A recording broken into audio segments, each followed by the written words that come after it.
Some cars aren't just failures, they're nightmares on wheels. Design flaws, corporate negligence, and public outrage combined to banish these 10 American cars from the roads and memory. They weren't merely discontinued, they were erased. Please support us and subscribe to the channel. Thank you. 1983 Chrysler E-Class diesel ended after emissions failure. The luxury diesel that died in the EPA lab. In the early 1980s, Chrysler desperately needed a miracle. After years of financial collapse, federal bailouts, and dwindling public confidence, the company was fighting for its life. Lee Iacocca had stabilized the corporation with K-car derivatives like the Plymouth Reliant and Dodge Aries, but Chrysler needed something more, something upscale to restore its image and attract wealthier buyers. Thus arrived the 1983 Chrysler E-Class, a sedan positioned as a refined, near-luxury alternative that would sit below the flagship New Yorker. But Chrysler wanted more than just another upscale K-car. They wanted to follow a rising trend that was sweeping across Europe and Japan: diesel luxury sedans. Mercedes-Benz, Peugeot, and Volkswagen all boasted diesel options that appealed to fuel-conscious buyers after the 1970s oil crisis. Chrysler decided it could ride that wave. And so, the 1983 Chrysler E-Class diesel was born, at least on paper. Its life would be short, troubled, and eventually terminated in embarrassment. The car never reached meaningful production numbers, not because customers rejected it, but because the engine simply could not pass federal emissions certification. Before the public ever truly met the diesel E-Class, Chrysler strangled it, quietly, killing the program early to avoid further humiliation. This failure was more than a technical hiccup. It reflected Chrysler's engineering limitations, the tightening of U.S. environmental laws, and the fragile state of the company at the dawn of the 1980s. A luxury diesel built on desperation. The E-Class itself was a clever concept. Built on the stretched E-body version of the K platform, it offered a longer wheelbase, smoother ride quality, plush seats, upmarket trim and chrome, extra sound insulation. It was meant to be Chrysler's path back into respectability as a luxury automaker. But with the diesel version, Chrysler hoped to add outstanding fuel economy, lower operating costs, a European-feeling prestige option, and a technological edge over domestic rivals.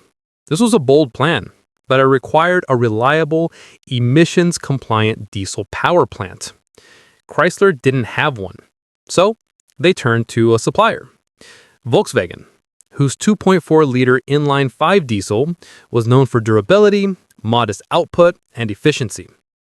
However, what Chrysler failed to consider was that adapting an imported engine into an American luxury sedan, when expected to meet strict California and federal emission standards, was a massive engineering challenge. When the EPA tested early E-Class diesel prototypes, the results were disastrous. Repeatedly, the cars failed to meet NOx limits, particulate matter requirements, cold start emissions testing, idle emission standards. Every attempt at recalibration made the problem worse somewhere else. Leaner fueling reduced emissions, but caused rough idle and stalling. Richer fueling produced smoother operation, but skyrocketed soot output. The engine, designed for European standards, simply wasn't compatible with the increasingly strict American rulebook. Chrysler also discovered another issue. The diesel E-Class produced nowhere near enough power to move a 3,000-plus pound luxury sedan at acceptable acceleration levels. The U.S. diesel versions of Mercedes and Peugeot suffered from similar lethargy, but they had engineering headroom and reputation to compensate. Chrysler's diesel felt embarrassingly weak in comparison. Even worse, attempts to adjust engine timing and fueling strategies to meet emissions further reduced power, making the car barely drivable. The engineering team tried repeatedly.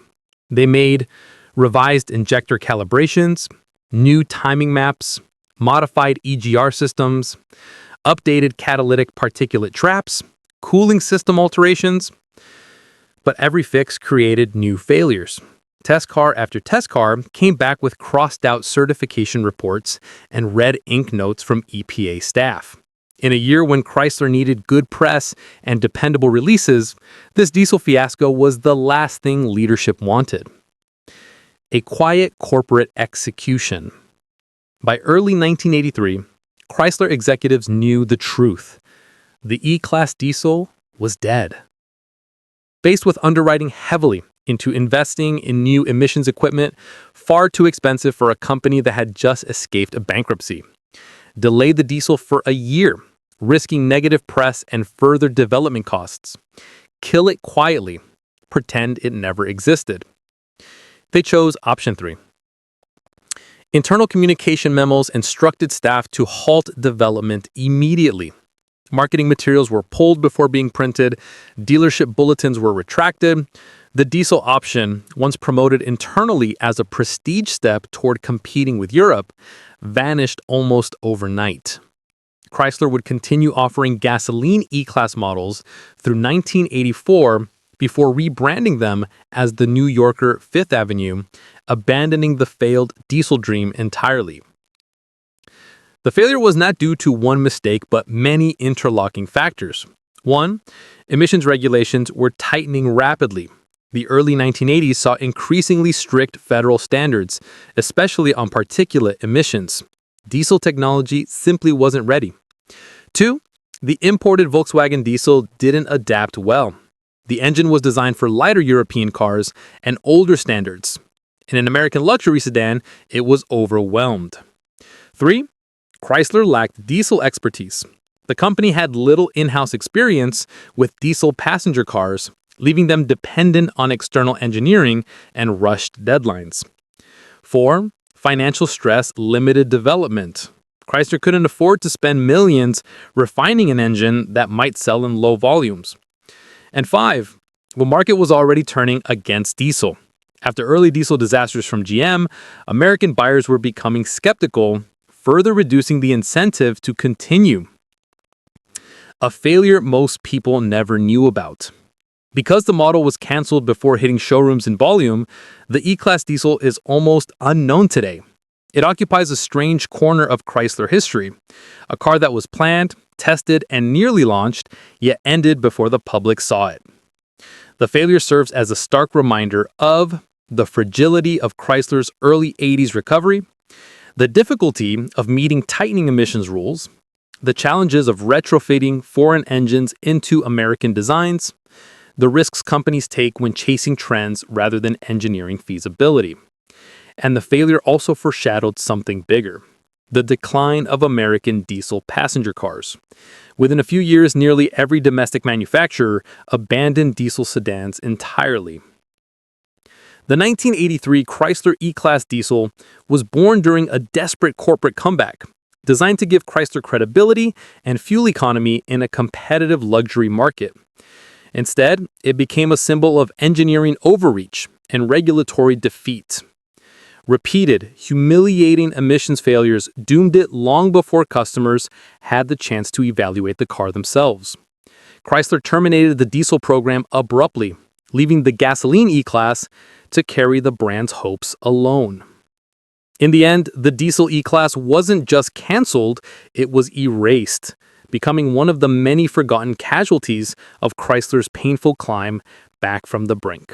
1972 Pontiac Granville 455 HO prototype, canceled by corporates. The full-sized luxury monster GM didn't dare let live. In the early 1970s, Pontiac was still riding the shockwaves of the performance boom it helped create. The GTO had defined the muscle car craze, the Firebird was rising fast, and Pontiac's engineering teams were filled with mavericks who lived to push corporate boundaries. But while the world was obsessed with pony cars and mid-size screamers, Pontiac had a different, wilder idea. What if the full-size luxury car traditionally a soft, quiet, stately cruiser, could be engineered into a true high-performance machine. This radical question became the secret origin of one of the most forbidden cars Pontiac ever conceived, the 1972 Pontiac Granville 455 HO prototype. It was a machine that, had it reached production, would have rewritten what an American luxury car could be. It would also have publicly humiliated Chevrolet's precious Corvette and threatened GM's internal hierarchy. Because of that, the car was killed. Not because it failed engineering, not because the market didn't want it, but because GM corporate leadership declared it unacceptable for a full-size Pontiac to outperform the Corvette. This is the story of a luxury muscle car that was simply too good and too dangerous to be allowed to live. The Granville debuted in 1971 as Pontiac's most prestigious full-size model. It represented the brand's pinnacle of plush interiors, heavy chrome, stately proportions, whisper-soft ride quality, and unmistakable road presence. It was the kind of car doctors, executives, and politicians bought when they wanted comfort with just enough Pontiac personality to stand out. By 1972, Pontiac's engineering rebels saw an opportunity. Emissions regulations and insurance crackdowns were crippling the muscle car universe, but the big car segment still had breathing room. In fact, large luxury cars were often exempt from the same performance restrictions applied to smaller youth market vehicles. Where others saw a bureaucratic loophole, Pontiac saw potential. What if the full-size car could be turned into a secret super luxury sleeper, armed with Pontiac's hottest engine, the 455 HO? The 455 HO engine was the true star of Pontiac's early 70s engineering. Even in the era of tightening emissions and lower compression ratios, it remained a beast. Key attributes included round port cylinder heads, high-flow exhaust, aggressive cam profiles, forged internal components, surprisingly underrated horsepower, and ocean liner torque figures. In a Firebird or GTO, the 455 HO was explosive, but in a full-size body, it would be devastating. The torque alone threatened to snap leaf springs and twist frames. Pontiac's engineers knew this. They also knew that if they pulled it off, if a massive, comfortable, luxury car could deliver genuine muscle, it would be unlike anything in GM's lineup. So, they built it anyway, quietly, carefully, and far away from Chevrolet's leadership. The 1972 Granville 455 HO prototype was the definition of a rule-breaking car. On the outside, it looked like any high-class Detroit land yacht. Vinyl roof, deep cushioned seats, elegant wood grain, subtle exterior trim, formal grille and fender lines. But under the hood roared the 455 HO, making the car capable of performance levels corporate did not want in a full-size chassis. Test notes and engineering whispers from the time suggest blistering mid-range acceleration, surprisingly quick quarter-mile times, better highway pull than the Firebird formula, and dangerously close 0 to 60 times to the Corvette. For GM corporate, that was a problem, a very big one. GM's internal lineup was structured like a pyramid, and the Corvette was untouchable at the top. No Pontiac, no Oldsmobile, no Buick, especially not a full-size, leather-drenched boulevard cruiser, was allowed to outperform the Corvette. The same philosophy had already killed other promising Pontiac projects, such as special high-output full-size Bonnevilles and certain Super Duty variants. When executives realized what Pontiac had created, the reaction was immediate. GM was rigidly hierarchical. Every brand had a place, and Pontiac's place was performance, but only within limits. A big luxury Pontiac with more torque, better real-world speed, and superior cruising power than the Corvette would create internal embarrassment, political conflict with Chevrolet, marketing chaos, dealership confusion, pressure to justify Corvette pricing, fear of brand overlap. Chevrolet leadership complained, GM product policy complained. Someone at the top, depending on the account, Ed Cole or one of his deputies, declared that the project violated GM's performance hierarchy. Full-size cars were not allowed to outperform Halo sports cars.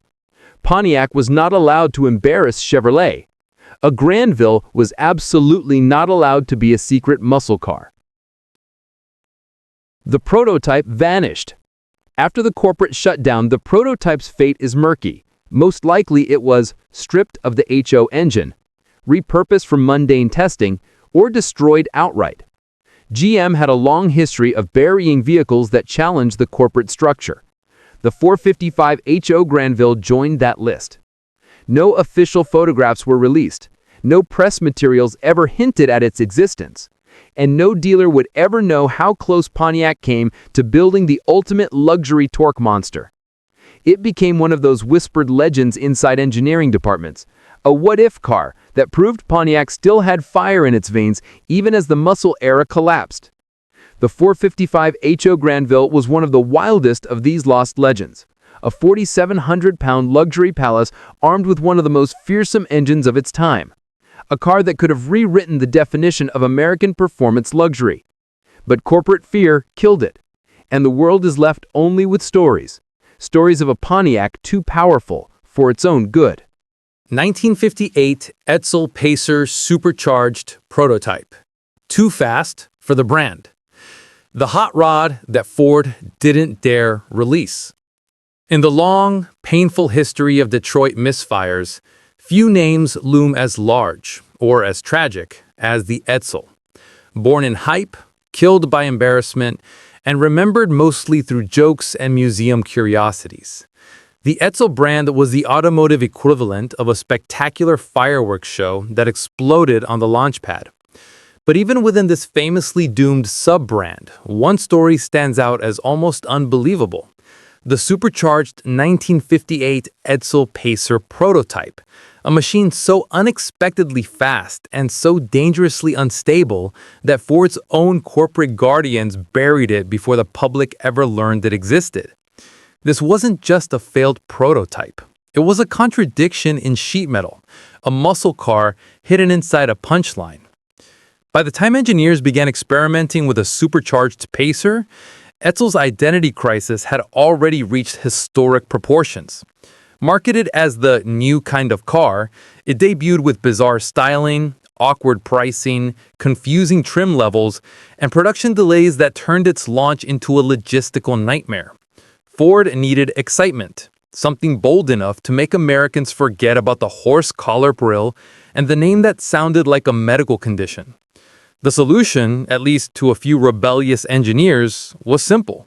More power. Way more power. The Edsel Pacer, slaughtered in the middle of the lineup, became the testbed. Under the hood sat the E475E8, already large, already torquey, and already more engine than the car's chassis could gracefully handle. Then the engineers bolted on a supercharger. And suddenly, the Edsel wasn't a joke anymore. It was a threat. The prototype used a centrifugal supercharger adapted from racing hardware developed for Ford's performance division. On paper, the numbers were outrageous. Horsepower jumped dramatically. Torque surged into territory usually reserved for drag cars. Acceleration rivaled performance models from Ford and Mercury. Top speed climbed to a place no Pacer, maybe no Edsel, was ever meant to visit. Test drivers were stunned. The car moved with shocking force for something the public considered a bloated mid-market cruiser. At wide open throttle, the Pacer felt less like a debutante's car and more like an outlaw street racer wearing stolen clothes. But raw power wasn't the issue. Everything else was. The Pacer suspension was never engineered for this kind of output. Ford had planned the Edsel as a mid-price family car, not a supercharged experiment on wheels.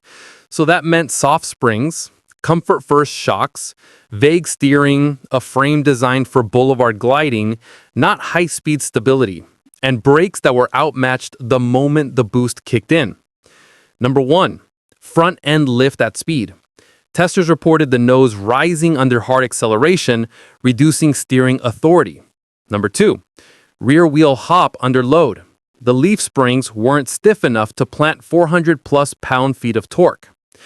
Number 3, brake fade within minutes. Stopping a supercharged land yacht with drum brakes was an act of faith. Number 4. Sudden lane drift. At high speeds, the Pacer wandered like a boat in a storm. One driver famously described the prototype as a missile on ice, frighteningly fast, terrifyingly unpredictable, and always seconds away from catastrophe. Power had turned the Etzel into a beast, but it was the wrong kind of beast. Ford's engineering department was thrilled with the experiment. Ford's legal department was horrified.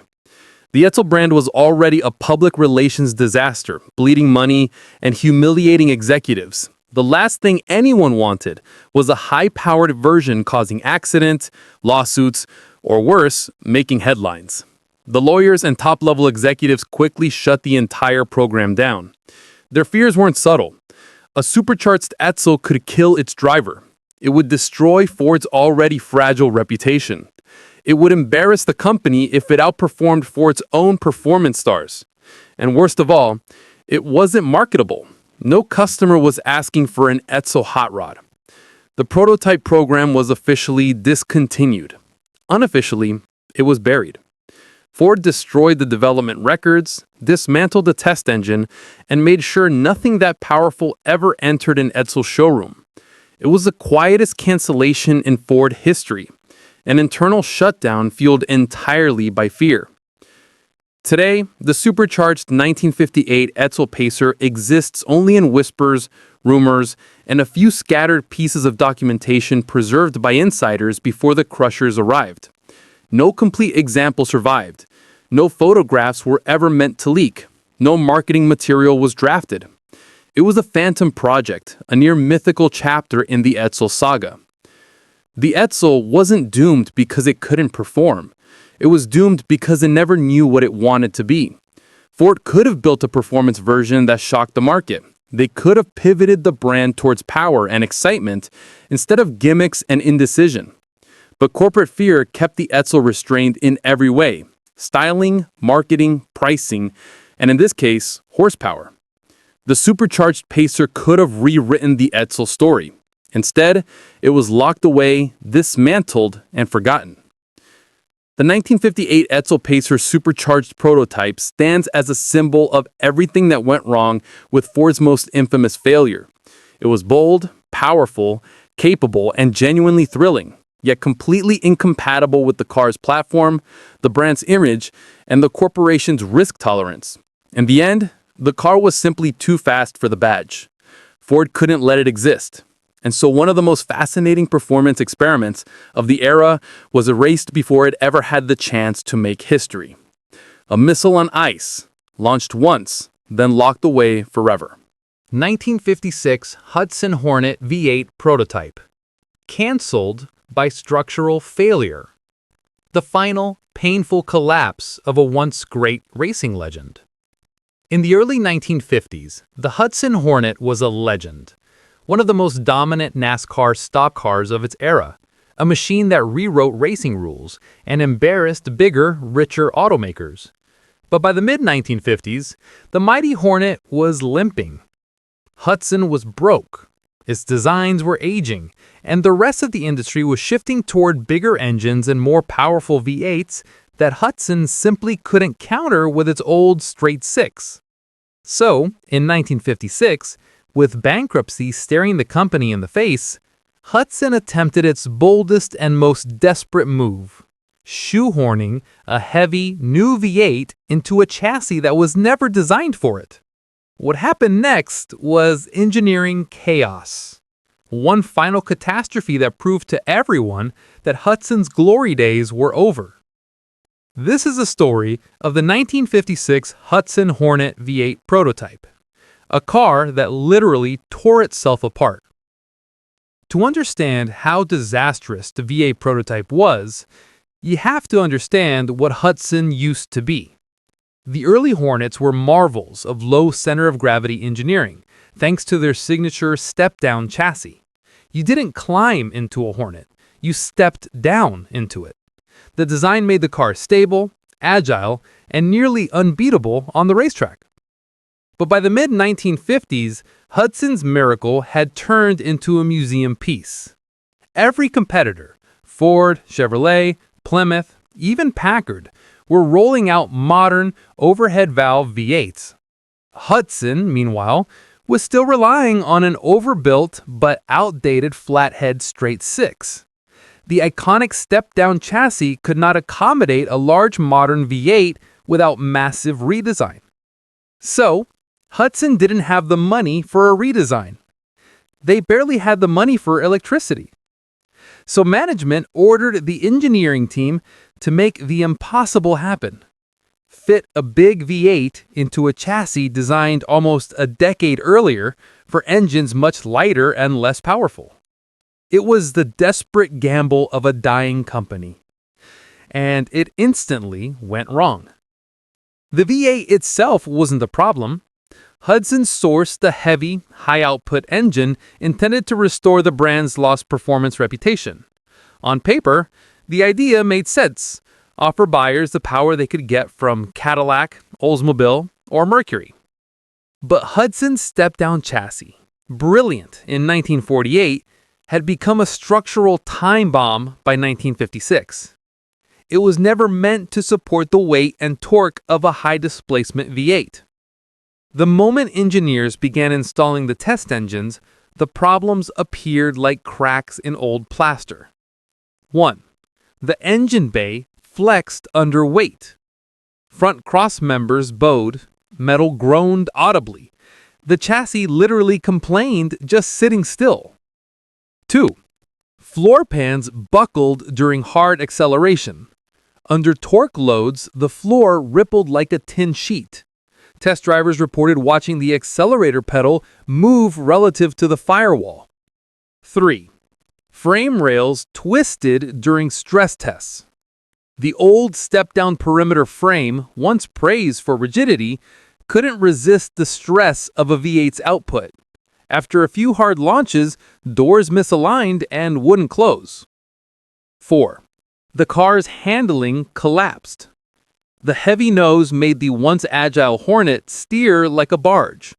Body roll increased, emergency swerves became a nightmare. And 5.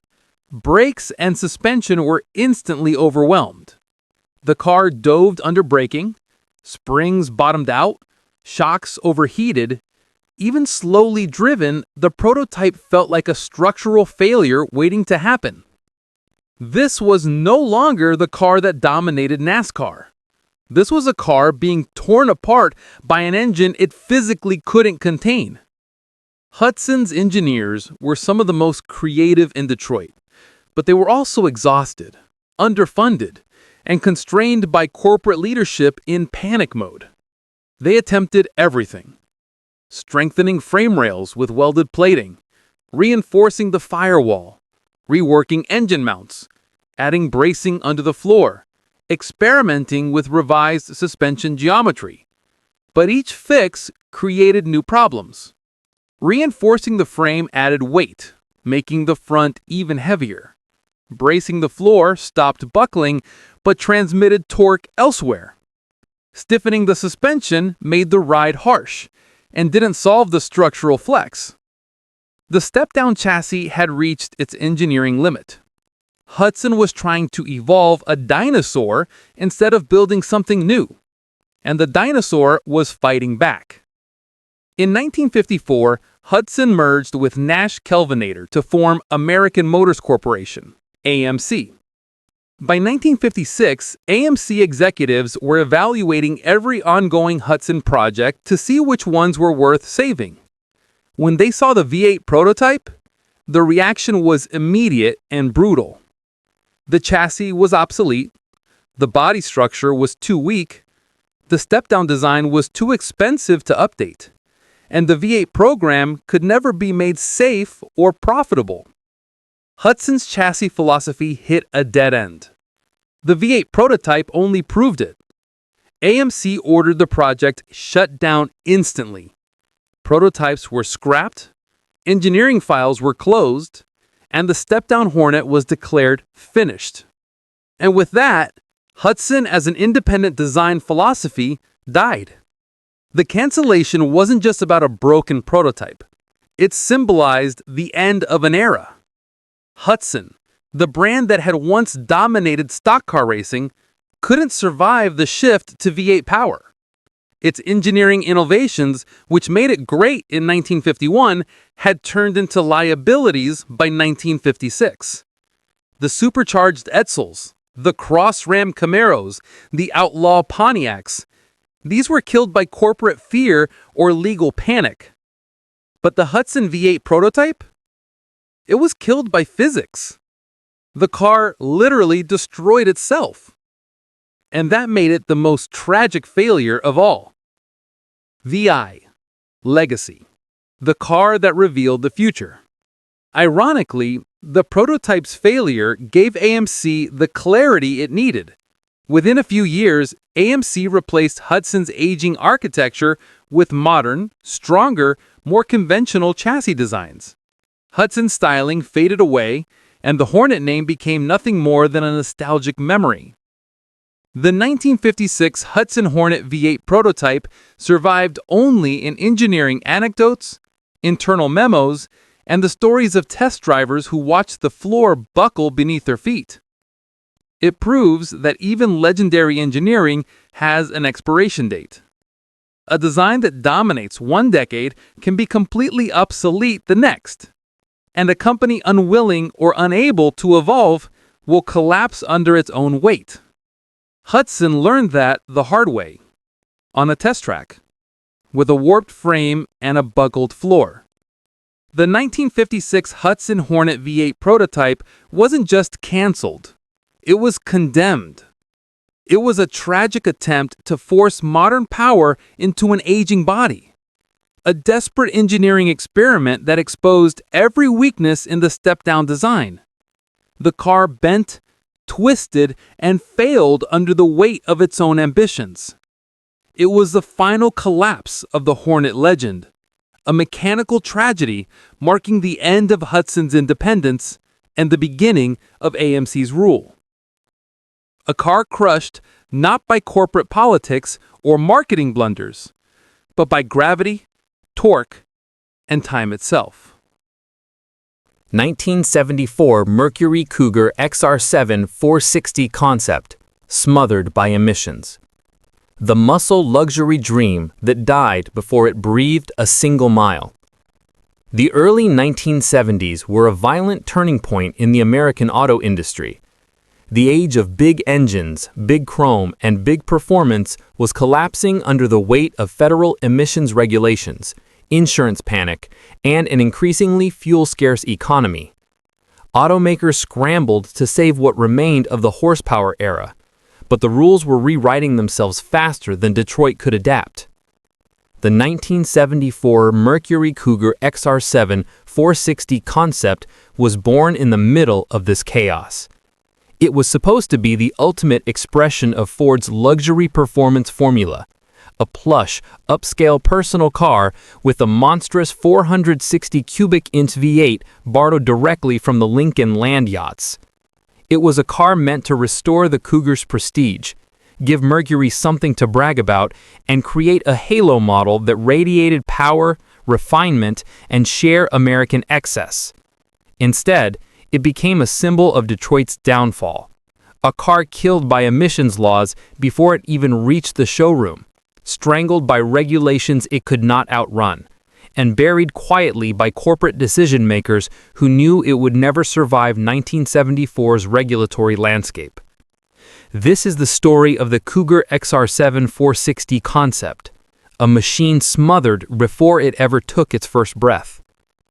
When the Mercury Cougar debuted in 1967, it was a refined pony car, a gentleman's Mustang. It offered European-inspired styling, subdued luxury, and performance without the rough edges. Buyers loved this formula, and Mercury enjoyed several years of strong sales. But by the early 1970s, the Cougar wasn't sure what it wanted to be anymore. It had outgrown its pony car origins, but hadn't yet found a home among the true personal luxury class. Meanwhile, competitors like the Chevrolet Monte Carlo, Pontiac Grand Prix, and Chrysler Cordoba were defining this booming segment with sharp style and optional big block power. Mercury wanted back in the fight. and they wanted to return with something loud, extravagant, and impossible to ignore. So the engineers looked to the biggest hammer in Ford's arsenal, the 460 CID, or 7.5-liter V8. If the Cougar was going to be reborn, it would be reborn with authority. The 460 was a brute, massive, torque-rich, and practically unlimited in displacement potential. In full power tune, it was capable of producing the kind of low RPM thrust that could move a 2.5-ton Lincoln like a speedboat. In a mid-size personal luxury coupe like the Cougar XR7, it would have been outrageous. The concept promised effortless high-speed cruising, brutal low-end power, and smooth silent acceleration. A luxury experience backed by brute force. In the late 1960s, this car would have been unstoppable. Mercury's version of a rolling sledgehammer dressed in a velvet robe. But in 1974, the world had changed, and it changed faster than the Cougar ever could. Starting in 1973-74, the United States imposed the toughest emissions rules the industry had ever seen. Catalytic converters were incoming. Compression ratios plummeted. Carburetors were strangled. Ignition timing was neutered.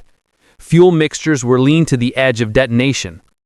Suddenly, the giant V8s that once symbolized American greatness were being forced to run like asthmatic machines gasping through drinking straws.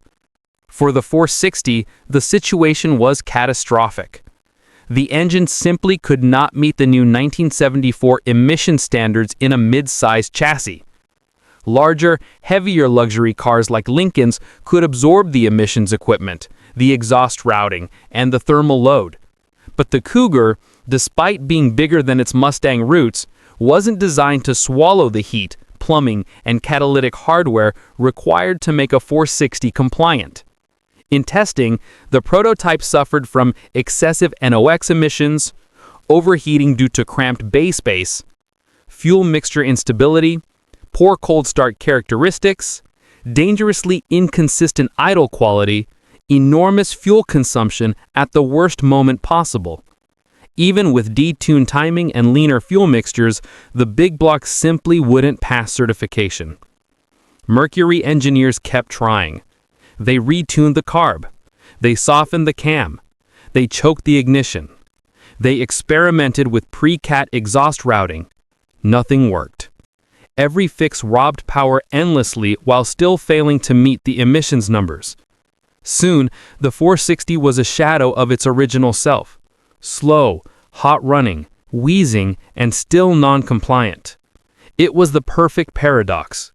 Too powerful to certify, too weak to justify. Inside Ford and Mercury, the writing was on the wall.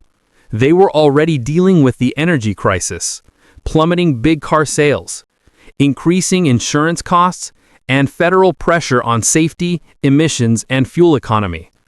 A Cougar XR7 with a 460 V8 was suddenly the worst product imaginable. Huge engine, huge emissions, huge fuel consumption, tiny chance of passing certification, zero chance of profitable mass production. Mercury executives had no choice. The 460 Cougar XR7 was banned internally. The prototype program was shut down overnight. Marketing materials were destroyed, and pre-production orders were canceled.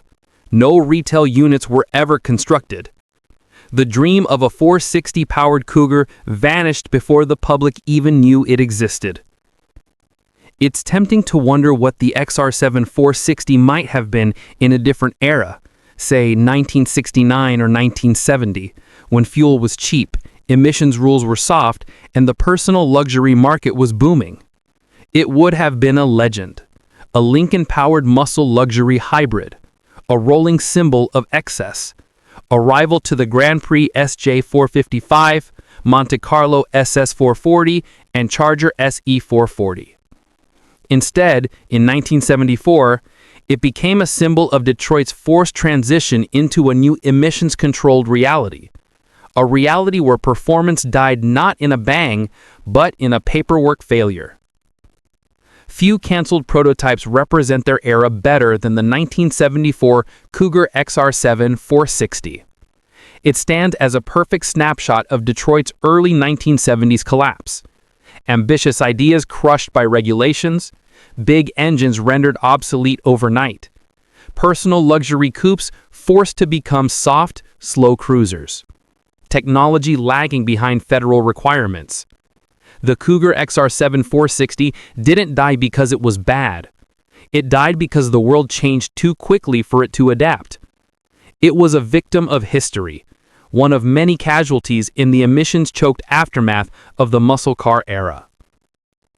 The 1974 Mercury Cougar XR7 460 concept should have been a triumph, a luxurious, imposing American coupe with the heart of a Lincoln battleship.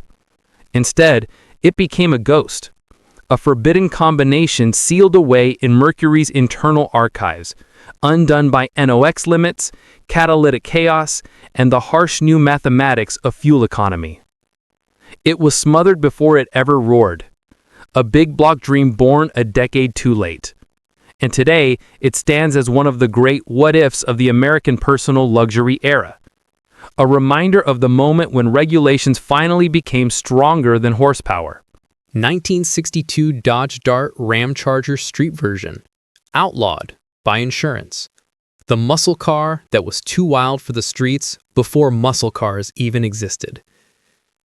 If there was ever a moment when Detroit tried to unleash something so brutally powerful that the insurance industry itself had to step in and slam the door shut, it happened in 1962, years before the muscle car era officially began.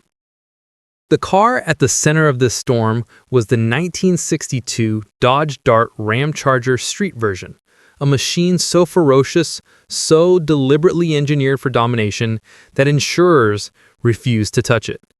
The result was unprecedented. Dodge's most radical performance project was effectively banned from the street before a single retail customer could buy one. This is the story of the car that frightened accountants more than racers, a car whose power arrived before the world was ready to handle it. A car outlawed not by the law, but by the men in the insurance offices. By 1962, Chrysler had become obsessed with racing, particularly drag racing. The company's engineers, known unofficially as the Ramchargers, were a group of brilliant, rebellious, track-obsessed hot rodders working secretly after hours in a Detroit garage. Their mission was simple: make Dodge unbeatable. Not competitive, not respectable, but unbeatable everywhere, from penitentiary strips to outlaw quarter-mile tracks. The Ramchargers weren't interested in subtlety. They weren't interested in comfort. And they definitely weren't interested in marketing departments. They wanted speed, and they wanted it now. So when Dodge approached them about a road-going performance Dart, the Ramchargers responded by stuffing the most violent, high-compression, competition-bred engine they could build into a mid-size family car. The result was a car that felt less like Dodge tuning and more like divine punishment. The proposed street version of the 1962 Dodge Dart Ramcharger would have been powered by a street-legalized version of the 413 Max Wedge, a screaming, high-compression, raw-edged drag strip engine famous for its enormous ports, brutal top-end rush, sky-high compression ratios, violent torque curve. It wasn't just big. It wasn't just powerful. It was race equipment, born from the track and barely disguised. Even in detuned form, the street spec 413 would have made more power than anything short of a Chrysler 300 letter car, and with far less refinement.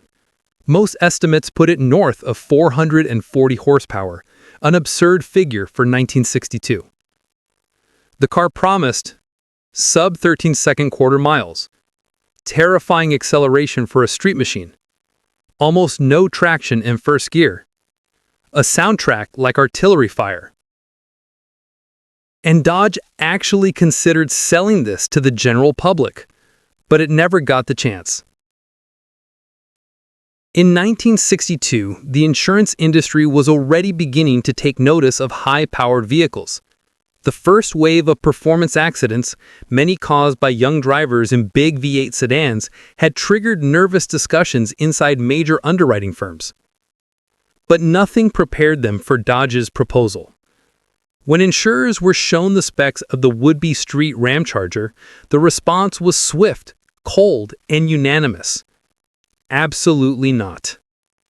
Insurance representatives reportedly told dealers and Dodge executives that the car's liability risk was catastrophic, that the car would be classified as a high-hazard performance device. Premiums would exceed affordability. Some companies would refuse to cover it outright. And that last point was the killer. Without mandatory liability coverage, Dodge could not legally sell the car to the public. The decision effectively outlawed it before it ever reached production. At its core, the problem was that Dodge was trying to convert a race car into a street car in an era when the legal and insurance systems had no idea how to handle such machines. From an insurance perspective, the car was a disaster waiting to happen. Too fast for the brakes, too powerful for the tires of the era, too light at the rear for stability, too aggressive for average drivers, too likely to be driven recklessly, too strong for the bodily injury payouts insurers feared. And remember, this was all before the muscle car had even entered the mainstream lexicon. The 1964 GTO was still 2 years away. Insurers had no performance brackets, no risk assessments, no horsepower-based premium tables. The Ramcharger scared them because it didn't fit the world's categories. It wasn't a muscle car. It wasn't a luxury hot rod. It was a street-legal dragster. And the insurers refused to let Dodge toss that grenade into American traffic. Dodge executives, eager to avoid lawsuits, dealer backlash, and public outrage, quickly abandoned the street Ramcharger program. There was no negotiation. No compromise, no detuned version, no limited production run. The car was simply canceled. Internally, it became an unforgettable lesson. You don't pick a fight with the insurance industry, unless you want to lose. Dodge continued offering max wedge cars, but only in factory-built race trim, clearly labeled for off-road use only. Dodge protected itself. The insurers protected themselves, and the public never got the chance to buy one of the wildest street machines never built. Had the 1962 Dodge Dart Ramcharger street version reached showrooms, it would have rewritten automotive history. It would have beaten the 1964 GTO to the title of first muscle car, established Chrysler as the undisputed king of street performance, given Dodge a halo model years ahead of the competition, changed the risk models used by insurers, forced other automakers to respond earlier. Instead, the car became a ghost, spoken of in engineering circles, feared by underwriters, and whispered about by Mopar fanatics for decades afterwards. It was the muscle car era's stillborn pioneer. Today, the 1962 Dodge Dart Ramcharger street version stands as a bizarre footnote in American automotive history. A car too early, too extreme, too pure, too uncompromising, too powerful for its time. It didn't die because Dodge failed. It didn't die because customers weren't interested. It didn't die because the government banned it. It died because the insurance industry saw it as a rolling payout nightmare. And in 1962, that was all it took. The first muscle car that never was, killed not by speed, but by spreadsheets. The 1971 Chevrolet Vega rotary prototype, when GM's ambition literally blew up. In the early 1970s, every major automaker was hunting for the engine of the future.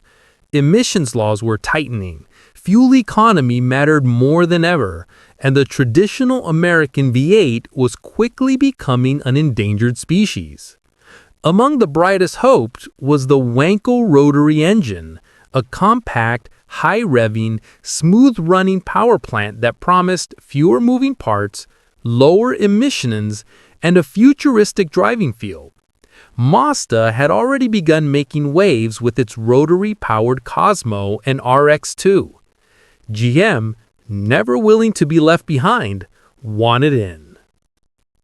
And so in 1971, General Motors made the boldest internal announcement in its history. The future of GM would be rotary-powered, from economy cars to luxury sedans. The showpiece of this revolution was to be the Chevrolet Vega rotary prototype, a sleek, subcompact designed around a brand new Wankel engine built by GM's secretive engineering team. On paper, it was brilliant. In reality, it was catastrophic. What happened behind the scenes was so disastrous, so embarrassing, and so physically destructive that the entire GM rotary project was canceled overnight. This is the story of the Vega rotary, an engineering dream that literally tore itself apart. When the Vega debuted in 1970, it was already burdened with reliability issues. GM desperately needed a win, and the rotary seemed like the perfect solution. It would eliminate the Vega's infamous overheating problems, provide smooth, quiet power, offer a unique selling point against Ford and Chrysler, allow GM to market itself as a forward-thinking innovator.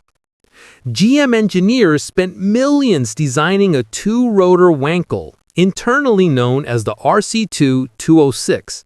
It promised around 150 horsepower, far more than any small American car of the era. Car magazines whispered that the rotary Vega would outrun V6 Mustangs and embarrass European imports. But the early tests revealed something very, very wrong. Mazda had already learned the painful truth about rotaries. They run hot, they eat fuel, and they destroy apex seals if not perfectly engineered. GM, however, was overconfident. Their engine block castings warped under heat. The rotor housings expanded unevenly. Apex seals, already the delicate Achilles heel of any Wankel, shattered under stress. Engines seizing solid without warning. Rotors overheating until they warped permanently. Apex seals detonating and destroying internal components. Engines that could barely survive 20,000 miles. In several infamous cases, the rotary didn't just fail, it exploded. Not in a Hollywood fireball, but in a violent internal failure where a seal shattered, fragments ricocheted inside the housing, and the rotor seized instantly, locking the engine like a grenade going off inside a steel box.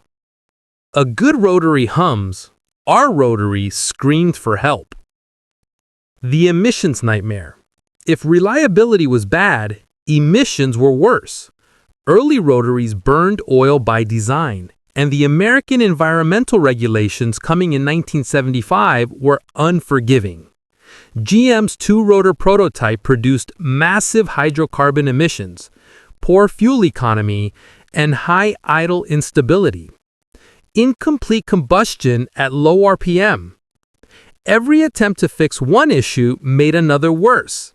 When engineers reduced emissions, the engine seized. When they improved durability, emissions skyrocketed.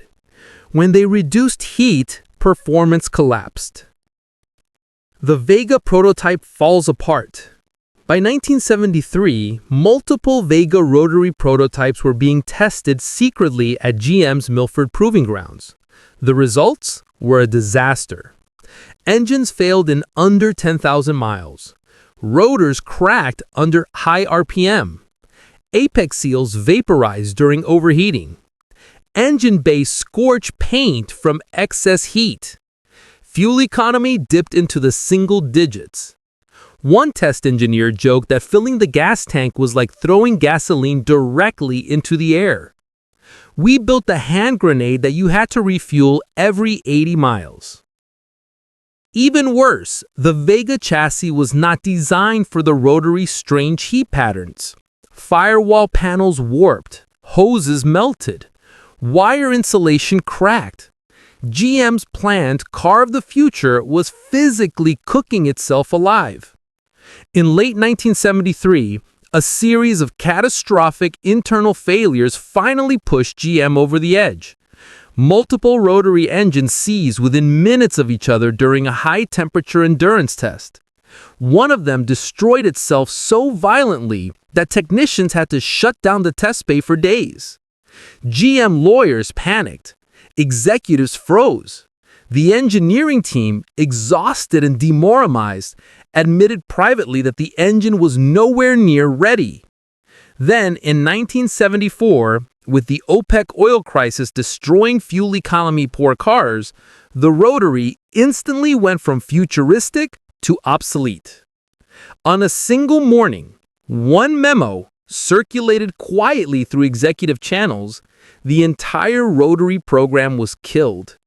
Just like that. Millions of dollars lost, hundreds of engineers reassigned, dozens of prototypes destroyed.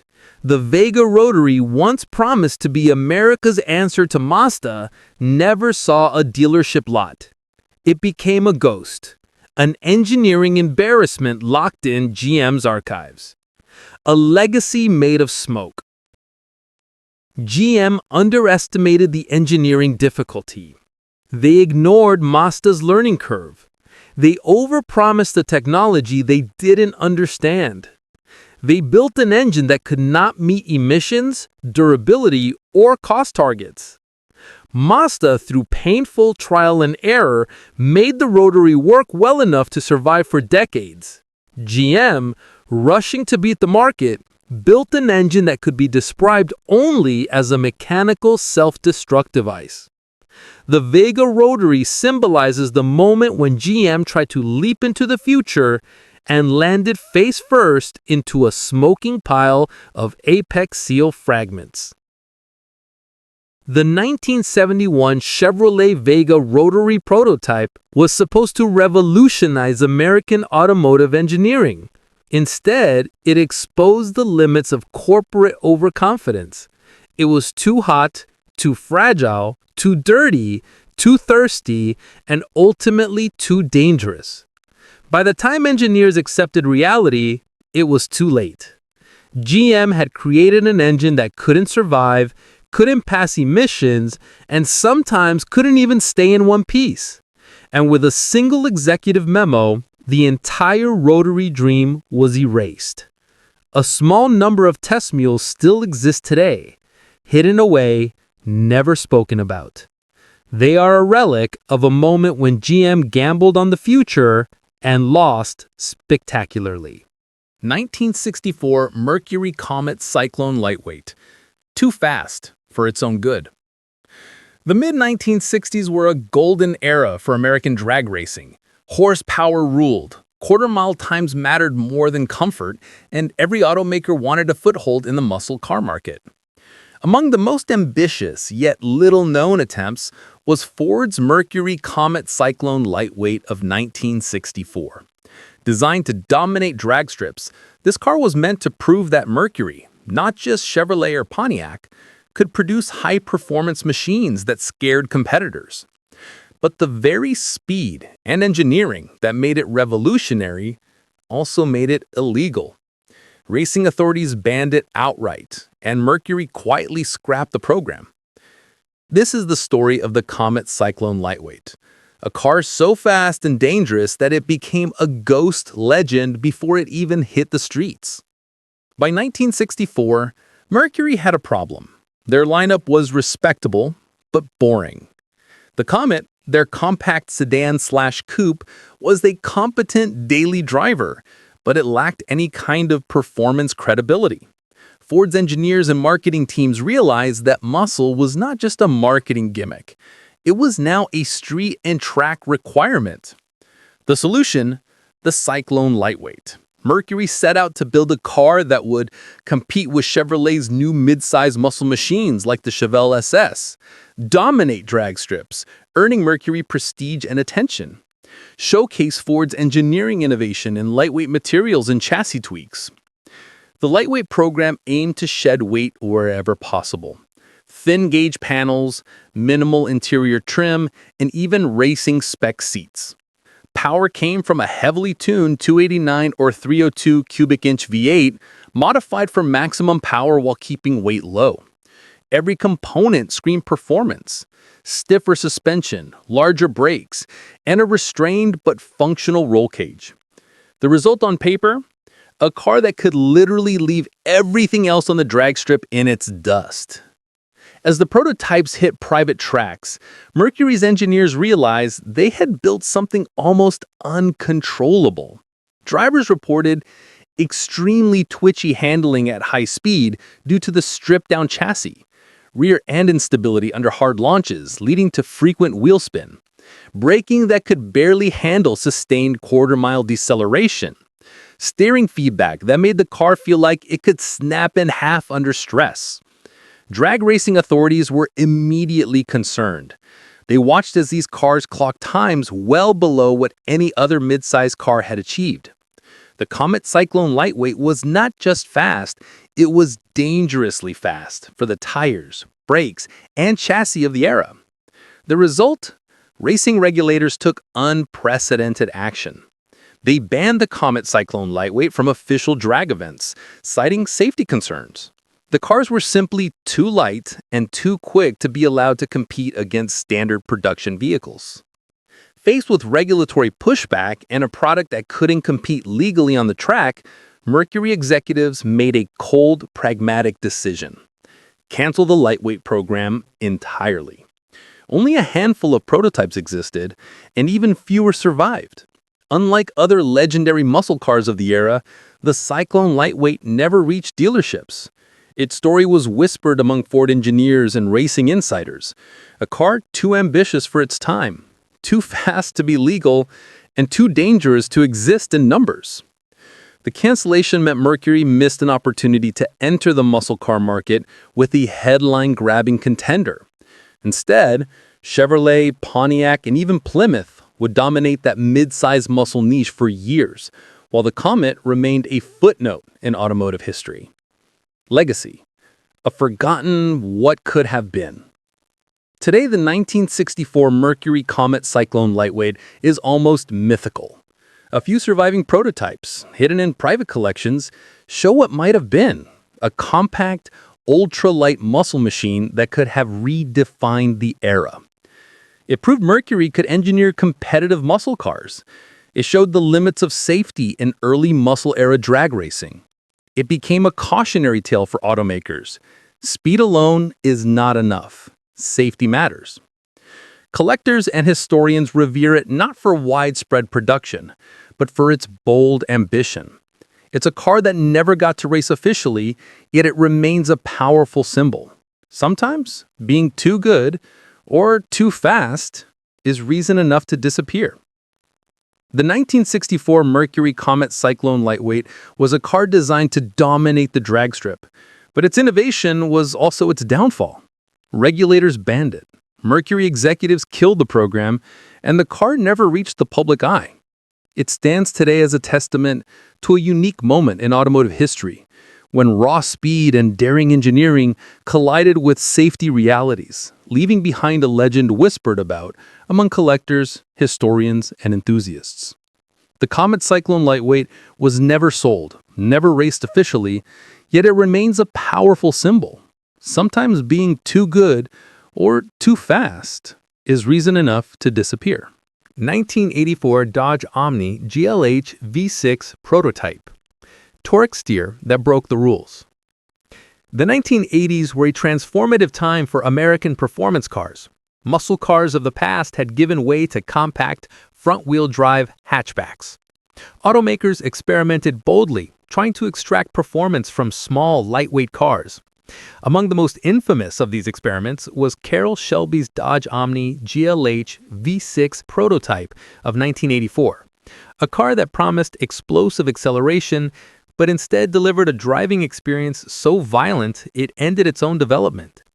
The story of the Omni GLH V6 prototype is a cautionary tale about ambition, engineering limits, and the unintended consequences of shoehorning power into small platforms. By 1984, Chrysler was looking for a performance halo to revive its compact car lineup. The Dodge Omni GLH, short for Goes Like Hell, was already a performance version of the standard Omni hatchback, tuned by Carroll Shelby. The existing four-cylinder engine delivered respectable speed for its time, but Shelby and Chrysler wanted more. The solution? A turbocharged V6 engine transplanted into the Omni GLH chassis. In theory, the compact, lightweight car, combined with a torquey V6 engine, would create a pocket rocket capable of out-accelerating much larger sedans of the era. Shelby envisioned a hot hatch that could challenge sporty imports while still being street-legal and affordable. On paper, it was brilliant. The small, light front-wheel drive chassis and the torque of a V6 engine seemed like a perfect recipe for a 1980s performance icon. In practice, reality was far less forgiving. The problem was torque steer, the tendency for a front-wheel drive car's steering to pull violently under heavy acceleration. And in the case of the V6 Omni prototype, it was catastrophic. The steering wheel yanked violently to one side during launch. Throttle modulation was extremely tricky, too much and the car would spin. Maintaining a straight line under full acceleration was nearly impossible. Even experienced drivers felt the car could wrestle them off the road. Torque steer is a common phenomenon in front-wheel drive cars, but the combination of the V6's power, the Omni's lightweight chassis, and primitive suspension geometry created a car that was almost undrivable. On test tracks, the prototype frequently required multiple hands to keep control, sometimes causing minor accidents during extreme testing. Chrysler engineers realized quickly that this was not a car that could safely reach production, and Carroll Shelby himself reportedly warned that the car was fun to feel, terrifying to drive. After several months of testing, Chrysler made a difficult but pragmatic decision. The V6 Omni GLH was canceled. The combination of high power, a front-heavy platform, and unmanageable torque steer meant that production would be unsafe for the average driver. Insurance concerns, potential lawsuits, and public perception all played a role. Interestingly, the cancellation didn't end Shelby and Chrysler's performance ambitions. Instead, they focused on the turbocharged four-cylinder version of the Omni GLH, which was more manageable, less violent, and still capable of impressive acceleration. While it lacked the sheer V6 grunt, it became a street-legal compromise that could be sold safely to the public. The Omni GLH V6 prototype never reached dealerships, but it remains an important footnote in American automotive history. Its story highlights the limits of front-wheel drive performance in the early 1980s, the dangers of shoehorning high-torque engines into small, light chassis, and the cautious pragmatism of automakers. Sometimes an exciting prototype is too dangerous for real-world use. Collectors and enthusiasts talk about the V6 Omni in hushed tones. Only a handful of prototypes exist today, and they're almost mythical.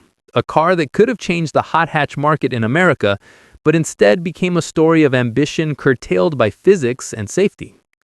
The 1984 Dodge Omni V6 prototype represents a moment when American performance experimentation went too far.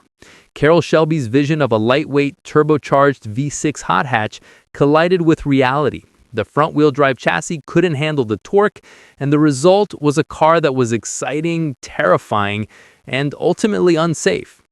Chrysler's cancellation was wise, but it also meant the world never saw the full potential of what might have been the ultimate American front-wheel drive hatchback.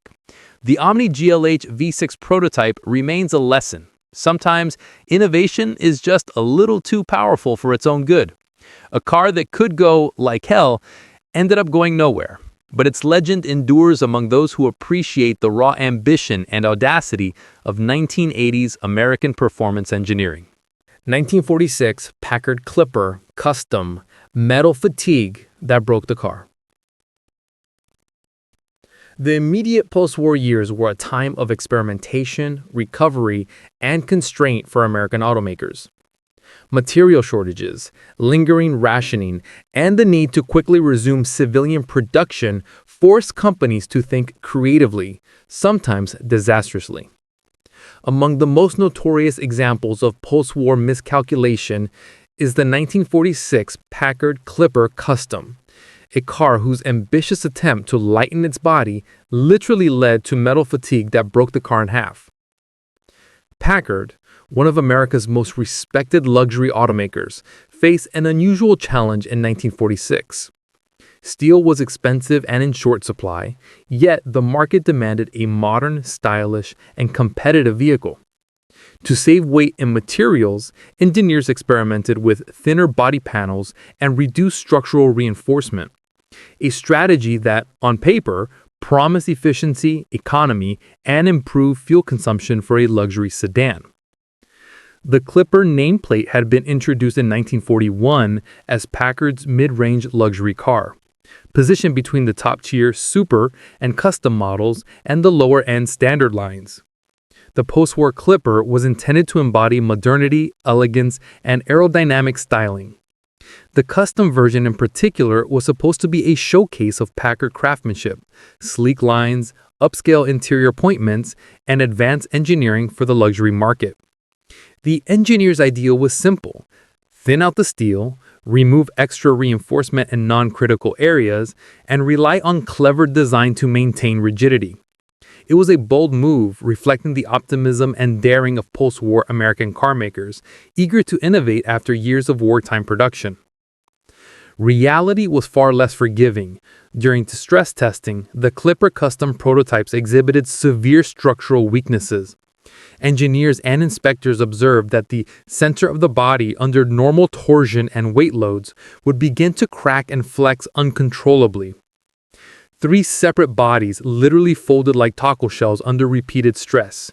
The thinner metal, while adequate for static conditions, could not endure dynamic forces, such as turning, acceleration, or uneven road surfaces. Even government inspectors, tasked with certifying roadworthiness in the wake of strict post-war regulations, banned the car from production unless Packard completely redesigned the structure. This was not a minor flaw. Packard faced a stark choice: invest months of engineering time and substantial resources to reinforce every panel, or scrap the project and avoid a catastrophic public failure. For a company just returning to civilian production and still adjusting to post-war market realities, the cost of redesign was prohibitive. Ultimately, Packard canceled the Clipper Custom rather than risk financial loss, safety issues, or damage to the brand's prestige. The decision, though pragmatic, left the company with a gap in its lineup. Dealers and customers would later receive standard Clippers and Super Clippers, but the advanced, lightweight vision of the Custom model never reached the market. The cancellation also reflected a broader reality of post-war car making.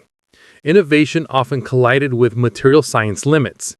Automakers wanted sleek, modern bodies, but steel quality, fabrication techniques, and load-bearing knowledge had not yet caught up with ambitious design. Packard's Clipper Custom became an infamous example of what can go wrong when aesthetic ambition overrides structural reality. The 1946 Clipper Custom remains one of the most striking examples of a car killed by its own metal. It illustrates several lessons. Post-war material scarcity created dangerous shortcuts. Using thinner steel was tempting but proved disastrous under stress. Testing and inspection matter. Government inspectors' intervention prevented a potential safety disaster on public roads. Not every innovation is feasible. Lightweight design is only effective if the structure can support real-world loads. Corporate pragmatism can save reputations. Canceling the model preserved Packard's brand integrity at a time when quality was paramount. Despite its failure, the Clipper Custom concept influenced later Packard designs. Engineers learned to balance weight savings with structural integrity, and post-war cars gradually incorporated modern steel alloys and reinforced body structures. The Clipper Custom, though never sold, contributed indirectly to the evolution of safer, more reliable American luxury cars.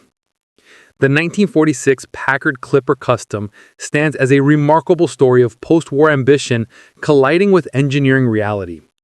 In trying to save weight and modernize the luxury sedan, Packard inadvertently created a vehicle that literally could not hold itself together. The car's cancellation was a stark reminder that innovation without structural rigor can be fatal, even for the most prestigious brands.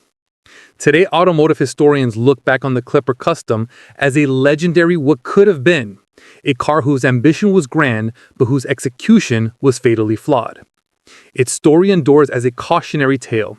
In automotive design, style and ambition must always bow to the unforgiving laws of physics.